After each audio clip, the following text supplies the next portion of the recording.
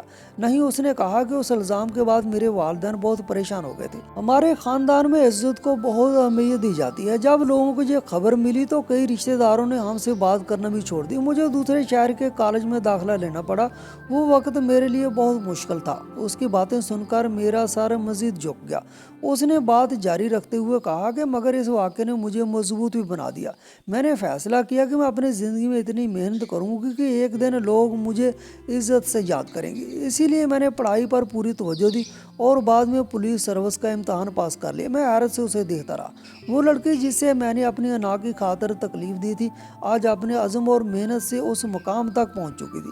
میں نے دھیرے سے کہا، مجھے واقعی بہت شرمندگی ہے۔ عائشہ نے میری طرف دیکھا اور نرم لہجے میں کہا کہ ہر زندگی میں ہر انسان سے غلطیاں ہوتی ہیں، اصل بات یہ ہے کہ انسان ان سے کیا سیکھتا ہے۔ میں نے اس واقعے کو اپنی کمزوری نہیں بننے دیا بلکہ اسے اپنی طاقت بنا لیا۔ اس کے الفاظ سن کر میرے دل میں عجیب سا سکون محسوس ہوا، مگر ساتھ ہی شرمندگی بھی باقی تھی۔ میں نے کہا، اگر آپ مجھے معاف کر دیں تو شاید میرا دل ہلکا ہو جائے۔ وہ چند لمحے خاموش رہی، پھر آہستہ سے مسکرا دی۔ اس نے کہا کہ میں نے آپ کو بہت پہلے معاف کر دیا تھا، اگر میں ایسا نہ کرتی تو شاید آج یہاں تک نہ پہنچ پاتی۔ اس کے یہ الفاظ سن کر میری آنکھوں میں نمی آ گئی۔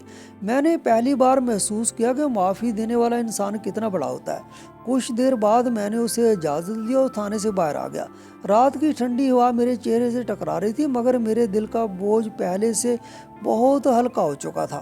میں گاڑی میں بیٹھا تو مجھے ایسے لگا جیسے کئی سال بعد مجھے سکون محسوس ہو رہا ہے۔ اس رات گھر جاتے ہوئے میں یہی سوچتا رہا کہ زندگی کبھی کبھی ہمیں عجیب طریقے سے سبق سکھاتی ہے۔ جس انسان کو ہم کمزور سمجھتے ہیں وہی ایک دن ہم سے زیادہ مضبوط ثابت ہوتا ہے، اور جس غلطی کو ہم معمولی سمجھتے ہیں وہ کسی کی زندگی بدل سکتی ہے۔ عائشہ نے اپنی محنت اور حوصلے سے اپنی تقدیر بدل لی تھی۔